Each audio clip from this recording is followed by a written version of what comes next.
Hello, good evening. मैं शशि शेखर कुमार अपने YouTube channel Shashi Shekhar Kumar में मैं आज आप लोगों को 10th का चैप्टर 1 जो कि वास्तविक संख्या है, मैं आज उसको पढ़ाऊंगा।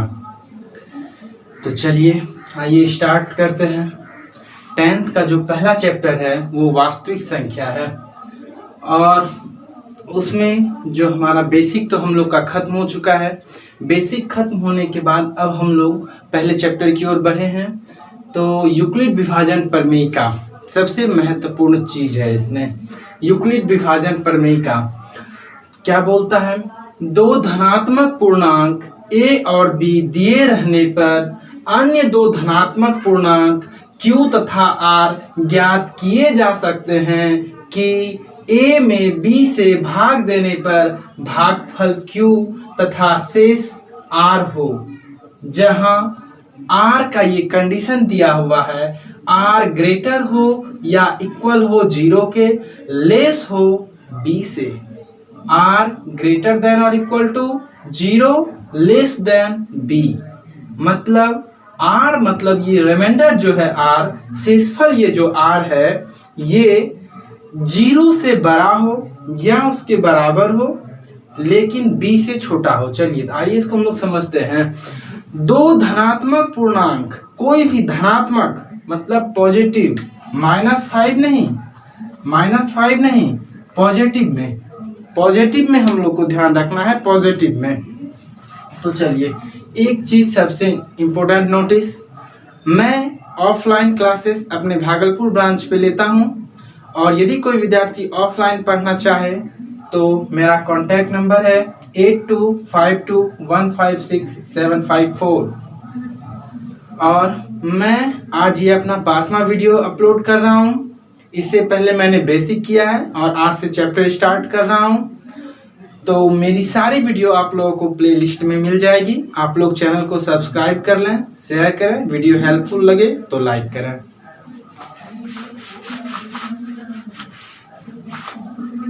चलिए, तो दो धनात्मक पूर्णांक दिए रहने पर, कोई भी दो धनात्मक पूर्णांक दिया है, जैसे दिए रहने पर a और दो धनात्मक पूर्णांक a और b दिए रहने पर दो अन्य धनात्मक पूर्णांक q तथा r ज्ञात किए जा सकते हैं। समझे ये क्या बोल रहा है? ये बोल रहा है कोई भी दो धनात्मक पूर्णांक दिया रहे, जैसे हमने एक 17 लिया और एक हमने 2 लिया, ठीक है। जैसे देखिए हम एग्जाम्पल में आप लोगों को समझाए हुए हैं। इसका कहने का जो मतलब है वो हम लोग बचपन से जानते हैं। हम लोग जानते हैं बचपन से, किसी भी संख्या में भाग देते हैं तो हम लोग को किसी भी संख्या में किसी संख्या से भाग देते हैं तो हम लोगों को दो संख्या मिलती है। एक हमारा भागफल होता है, दूसरा हमारा शेषफल होता है। दो चीज हम लोगों को प्राप्त होती है। तो वही चीज यहाँ पे भी है। दो धनात्मक पूर्णांक 17 और 2 दिया है, 17 और 2 दिया है। 17 को हम लोग भाज्य बोलते हैं और इसी को यहाँ पे a लिखा गया है और 2 हमारा भाजक है, हम लोग इसको यहाँ पे b लिखे हैं। 17 में जब 2 से भाग देते हैं तो हमको भागफल 8 मिलता है और इसी को यहाँ पे q बोला गया है और शेषफल 1 बचता है, इसी को यहाँ पे r बोला गया है। तो कहने का मतलब है कि ये भागफल q जो था और ये शेषफल r जो है, ये तो हमने अपने से ज्ञात किया। वही इसका कहना है, दो धनात्मक पूर्णांक a और b दिए रहने पर, 17 और 2 दिए रहने पर दो अन्य धनात्मक पूर्णांक q तथा r मतलब भागफल और शेषफल, इसको हम लोग इंग्लिश में क्वेशेंट बोलते हैं, इसको रिमाइंडर बोलते हैं। तो क्वेशेंट का q लिखा हुआ है और रिमाइंडर का r लिखा हुआ है। दो धनात्मक पूर्णांक q तथा r ज्ञात कर सकते हैं, ये भागफल और शेषफल ज्ञात कर सकते हैं, ताकि यहाँ पे लिखा हुआ है a में b से भाग देने पर, b मतलब भाजक से भाग देने पर भागफल q तथा शेषफल r हो, जहां r का ये सिचुएशन, ये कंडीशन दिया हुआ है। r किस हालात में होंगे? तो r जो है ये हमेशा ही, आप किसी भी दो नंबर को लीजिएगा, एक दूसरे से भाग देखिएगा r का क्या कंडीशन रहता है, आप ये गौर कीजिएगा। तो r हमेशा ही 0 से या तो बड़ा होगा या 0 के बराबर होगा, और b से मतलब भाजक से वो हमेशा ही छोटा होगा। चलिए इसको हम लोग गणितीय रूप में भी लिख सकते हैं, a बराबर बी क्यू प्लस आर। देखिए तो हम लोग बचपन से जानते हैं भाज्य बराबर भाजक गुना भागफल जोड़ शेष। भाज्य हमारा 7 है, 2 गुने 8 प्लस 1, यही तो यहाँ से भाजक गुना भागफल 2 गुना 8 जोड़ शेष प्लस 1। ठीक है, हम लोग इसी को यहाँ बोले a, और ये हमारा b है, ये हमारा q है, ये हमारा r है। देखिए तो a बराबर बी क्यू प्लस आर आ गया, a बराबर बी क्यू प्लस आर, यही हम गणितीय रूप में लिखे हुए हैं। देखिए यहाँ पे देखिए रिमाइंडर शेष जो है, शेष क्या है, 1 है। 1 ये देखिए तो ये 0 से बड़ा है ना, ये हमेशा 0 से बड़ा ही होगा। या फिर यदि यहाँ पे बोलेगा नहीं सर यहाँ पे यदि 16 ही होता तो हम भाग देते 2 से, तो यहाँ पे सर 8 आता, ये 16, या तो शेष 0 बच जाता। तो यही दो सिचुएशन होगा, या तो ये 0 से बड़ा होगा या 0 के बराबर होगा। इस कंडीशन में ये 0 के बराबर हो गया। यहाँ पे एक जो है ग्रेटर है 0 से, एक जो है ग्रेटर है 0 से, देख रहे हैं। चलिए, और हमेशा ही b से छोटा होगा, ये 2 से हमेशा ही छोटा होगा। कोई विद्यार्थी बोलेगा नहीं सर हम यहाँ पे लेते 18, ठीक है 18 लिए, और वो 8 बार में ही खिलाता, तो क्या बस 16 और 2 उसका रिमाइंडर बच जाता। तो क्या ये भाग सही है? बिल्कुल भाग सही नहीं है। इसमें तब यदि इसके बराबर भी हो जाए, इसके यदि बराबर b के यदि बराबर भी हो जाए, तो आप लोगों को समझ लेना है हमारा भाग गलत बना। फिर से आप उसको रिचेक करेंगे, और तब यहाँ 9, तब यहाँ 18 करेंगे, और ये तब फिर हमारा भागफल 0 मिलेगा। ये हमेशा बचना ही बचना है। ये जो शेष रहता है हमेशा 0 से बड़ा होगा ही होगा, या फिर 0 के बराबर होगा। लेकिन ये जो भाजक है, भाजक से हमारा हमेशा शेष छोटा ही होगा। और इस बात को आप लोग अच्छे से समझ गए होंगे। आप लोग इसका स्क्रीनशॉट ले लेंगे। हम हट जाते हैं। इसमें सबसे बड़ी महत्वपूर्ण बात क्या है, ये आप लोगों को डेफिनेशन, अब ऑब्जेक्टिव एमसीक्यू टाइप का हो गया है, तो ये डेफिनेशन पहले पूछा जाता था, अब नहीं पूछा जाता है। अब इसका कंडीशन जो है बहुत ही ज्यादा महत्वपूर्ण है, आप लोग इसको ध्यान में रखेंगे।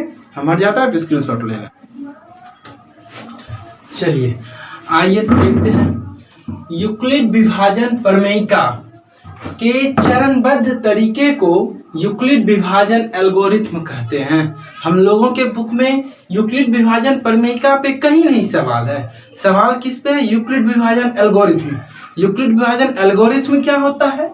यूक्लिड विभाजन प्रमेयिका जो है उसी का चरणबद्ध तरीका, क्रम वाइज तरीका, वो क्या होता है वो हम लोग जब एक सवाल करेंगे नेक्स्ट वीडियो में, तो उसमें हम लोग देख लेंगे वो क्या होता है।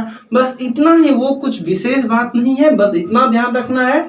यूक्लिड विभाजन प्रमेयिका जो अभी पढ़े, a बराबर बी क्यू प्लस आर, उसी का चरणबद्ध तरीका, ऐसा ही 5-6 स्टेप, यही हमारा कहलाता है यूक्लिड विभाजन एल्गोरिथ्म। ठीक है, आइए इसका दूसरा टॉपिक है अंक गणित का आधारभूत प्रमेय। अंक गणित का आधारभूत प्रमेय, अंक गणित का आधारभूत प्रमेय। देखिए तो इसमें क्या है, प्रत्येक भाज्य संख्या को अभाज्य संख्या के गुणनफल के रूप में गुणनखंडित किया जा सकता है तथा यह गुणनखंड क्रम के बिना अद्वितीय होता है। यह गुणनखंड क्रम के बिना अद्वितीय होता है। तो देखिए प्रत्येक भाज्य संख्या को, अब भाज्य संख्या किसे कहते हैं ये मेरे पहले लेक्चर में होगा शायद, उनको जाके आप देख लेंगे। प्रत्येक भाज्य संख्या को, अभाज्य संख्या वहां पे पूरा हम लोग बताए हुए हैं, प्राकृत संख्या, पूर्ण संख्या, वहां पे सारा चीज बताए हुए हैं डिटेल से। उस वीडियो को आप लोग देख लेंगे, हमारे प्लेलिस्ट में मिल जाएगा। प्रत्येक भाज्य संख्या को अभाज्य संख्या के गुणनफल के रूप में गुणनखंडित किया जा सकता है। देखिए भाज्य संख्या मतलब समझ लीजिए, हम एक बार बता देते हैं, जिसका 2 से अधिक गुणनखंड, जिसे देखिए ये 2 है, ये केवल 1 और 2 से ही इसमें डिवाइड लगता है, और इसका कोई है जैसे 24 ले लेते हैं, ये देखिए तो इसमें 1 से लगता है, 2 से लगता है, 3 से लगता है, 4 से लगेगा, ये 6 से लगेगा, इस तरह लगते जाएगा। तो ये हमारा भाज्य संख्या हो गया, ये हमारा अभाज्य संख्या हो गया। तो चलिए, जिसका केवल 2 ही गुणनखंड हो, एक और वो खुद स्वयं, एक और वो खुद स्वयं उसी संख्या से उसमें डिवाइड लगे तो वो हमारा अभाज्य संख्या होगा। और किसी भी वो 2 के अलावा किसी और से लगता है तो वो हमारा भाज्य संख्या हो जाएगा। देखिए 24 देखिए तो भाज्य संख्या है या नहीं है? 1 से लग रहा है, 2 से लग रहा है, 3 से लग रहा है, 4 से लग रहा है, 6 से लग रहा है, 8 से लग रहा है, तो ये हमारा भाज्य संख्या है। बोलता है भाज्य संख्या को अभाज्य संख्या के गुणनफल के रूप में गुणनखंडित किया जा सकता है। देखिए तो हम लोग 24 है, इसको इसका अभाज्य गुणनखंड निकालने बोलेगा तो हम लोग निकाल सकते हैं 2 से 12, 2 से 6 और 2 से 3। तो यही हमने लिखा है 2 गुने 2 गुने 2 गुने 3, यही लिखा है। मतलब 2 3 बार है तो 2 पर पावर 3 गुने 3, ठीक है। तो यही हुआ। और इसमें एक लाइन क्या बोलता है, यह गुणनखंड क्रम के बिना अद्वितीय होता है। मतलब इसके सिवा और इसका कोई दूसरा गुणनखंड नहीं हो सकता है, इसके सिवा इसका कोई और दूसरा गुणनखंड। अब कोई बोलेगा नहीं सर हम लिखेंगे 4 गुने 6, तो ये बताइए ये क्या अभाज्य संख्या है? ये अभाज्य संख्या है ही नहीं, ये भी अभाज्य संख्या नहीं है, तो ऐसा नहीं। और कोई बोलेगा नहीं सर हम पहले लिखेंगे 2 गुने 3 गुने 2 गुने 2। बात वही है, 2 पर पावर 3 गुने 3, 2 पर पावर 3 गुने 3, इसीलिए यह लाइन बोला गया है यह गुणनखंड क्रम के बिना अद्वितीय होता है, ठीक है।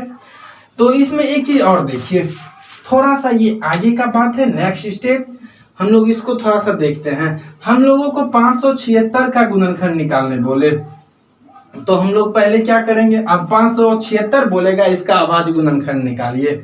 इसका देखिए तो 2 दूने 4, 2 8 16, 2 8 16, फिर 2 से 144, फिर 2 से 72, फिर 2 से 36, फिर 2 से 18, फिर 2 से 9, फिर 3 से 3, 1 2 3 4 5 6, मतलब 2 पर पावर 6 गुने 3 पर पावर 2। हम लोग इसको ऐसा लिख सकते हैं, 2 पर पावर 6 है तो हम लोग इसको 2 पर पावर 3 गुने 3 इसके होल पर पावर 2 कर दिए, कोई फर्क पड़ेगा क्या? 2 पर पावर 6 गुने 3 पर पावर 2 है, हम लोग इसको 2 पर पावर 3 पर पावर 2 दे देते हैं, तो 3 दूने 6 और 3 पर पावर तो 2 है ही। हम लोग इसको ऊपर पावर को जो है हटा लिए, 2 पर पावर 3 गुने 3 होल पर पावर 2, तो वही हमने लिखा हुआ है। तो इसका मतलब है 2 पर पावर 6 गुने 3 पर पावर 2। आप क्या देखें 576 ये 24 का वर्ग स्क्वायर, 24 को हम लोग जब वर्ग करेंगे, 24 का जब वर्ग करेंगे तो 576 होगा। तो ये देखिए तो 24 पर पावर 1 था तो इसका अभाज्य गुणनखंड निकाल लिए और इस पे पावर 1 दे दिए। 24 पर पावर 2 हो गया तो 24 का ही अभाज्य गुणनखंड निकाले, यही पावर यहाँ भी 2 तो पावर यहाँ भी 2। इसी तरह हम लोग समझ सकते हैं 24 पर पावर कुछ भी रहे हम लोग n मान लिए, यदि 24 पर पावर n है तो हम लोग 24 का अभाज्य गुणनखंड लिख देंगे और उस पे n पावर चढ़ा देंगे, ठीक है। आप लोग इसका स्क्रीनशॉट ले लीजिए।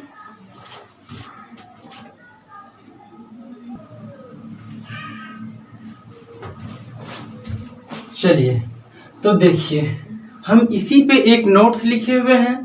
हम पाते हैं कि किसी संख्या के अभाज्य गुणनखंड में जो जो अभाज्य संख्या शामिल होती है, हम 24 का भी अभाज्य गुणनखंड निकाले, इसमें जो जो अभाज्य संख्या शामिल था, संख्या के nवें घात के अभाज्य गुणनखंड में संख्या का ये 2वां घात था, ये संख्या का nवां घात है, संख्या के nवें घात में के अभाज्य गुणनखंड में वही संख्या शामिल होती है। क्या बोला, किसी भी संख्या के अभाज्य गुणनखंड में जो जो संख्या शामिल है, 24 के अभाज्य गुणनखंड में 2 और 3 शामिल है, 2 3 बार है, 3 1 बार है, 2 और 3 शामिल है। संख्या के nवें घात में संख्या का nवां घात वो 2वां घात हो, 3वां घात हो, 2 पर पावर 4 दे दें, 2 पर पावर 5 दे दें, या 2 पर पावर कुछ भी दे दें, 2 पर पावर n दे दें, तो संख्या वही सब रहेगी, उस पे भी पावर n हो जाएगा। वही चीज है, हम पाते हैं कि किसी संख्या के अभाज्य गुणनखंड में जो जो अभाज्य संख्या शामिल होती है, संख्या के nवें घात के अभाज्य गुणनखंड में वही संख्या शामिल होती है। हम इसका उल्टा भी बोल सकते हैं, विलोमतः। क्या? किसी संख्या के nवें घात के अभाज्य गुणनखंड में, किसी संख्या के nवें घात के अभाज्य गुणनखंड में 24 का हम nवां घात के अभाज्य गुणनखंड में यदि 2 और 3 शामिल है, तो संख्या के अभाज्य गुणनखंड में, संख्या के अभाज्य गुणनखंड में अवश्य ही वह संख्या शामिल होगी, अवश्य ही 2 और 3 शामिल है। एक और हम लोग एग्जाम्पल से देखते हैं। देखिए, जैसे कि हम लोग 16 लेते हैं, या फिर आप इससे भी बड़ा नंबर ले सकते हैं, 64 लिए, हम लोग इसको करते हैं, या फिर आप 36 ले लीजिए, इसमें बहुत तरह का नंबर, 2 नंबर आ जाएगा, 36 ले लेते हैं, तो 2 दूना 4 तिया 12 तिया 36 है। ये देखिए, ये 6 का वर्ग है, ये क्या है, 6 का स्क्वायर है, ये 6 का ये वर्ग है, 6 का वर्ग 36। तो देखिए क्या बोल रहा है, किसी संख्या के nवें घात के अभाज्य गुणनखंड में, संख्या क्या ये दूसरा घात था, संख्या का ये दूसरा घात है कि अभाज्य जो जो संख्या शामिल होती है, 2 और 3 शामिल है, 2 भी 2 बार है और 3 भी 2 बार है। संख्या के अभाज्य गुणनखंड में संख्या तो यही 6 है, संख्या 6 है, 6 के अभाज्य गुणनखंड में भी 2 और 3 शामिल होगा। आप 6 का अभाज्य गुणनखंड निकालिए, देखिए 2 गुना 3, ठीक है, ये बात समझ में आ गई होगी।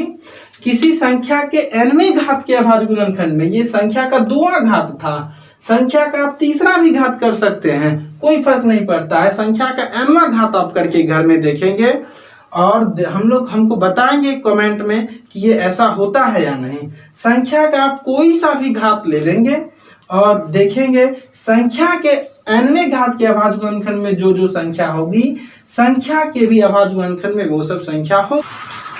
तो आइए इन्हें देखते हैं।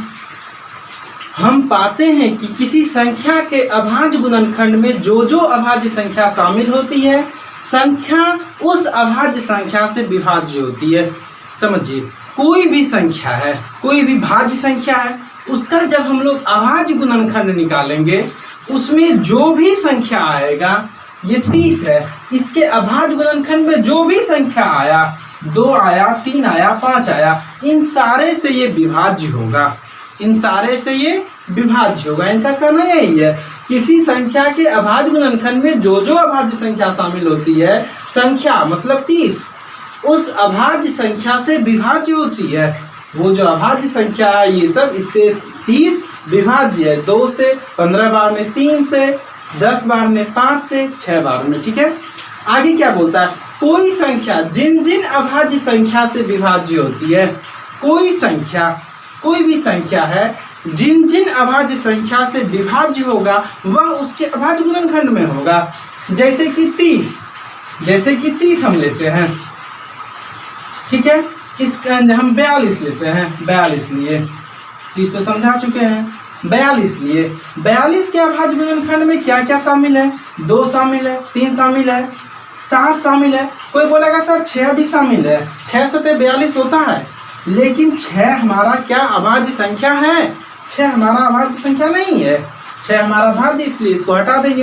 क्या क्या शामिल हुआ, 2, 3 और 7, संख्या इस तीनों से विभाज्य है, तो यह 3 संख्या इसके अभाज्य गुणनखंड में भी शामिल होगा। कहने का मतलब यही है, संख्या का अभाज्य गुणनखंड निकालेंगे, जो जो संख्या अभाज्य गुणनखंड में आएगा, वह संख्या उस अभाज्य संख्या से विभाज्य होगी। यदि कोई भाज्य संख्या किसी जिस भाज्य संख्या से जिस अभाज्य संख्या से विभाज्य होती है, वह उसके अभाज्य गुणनखंड में होगा। इतना सा ही है। Thank you.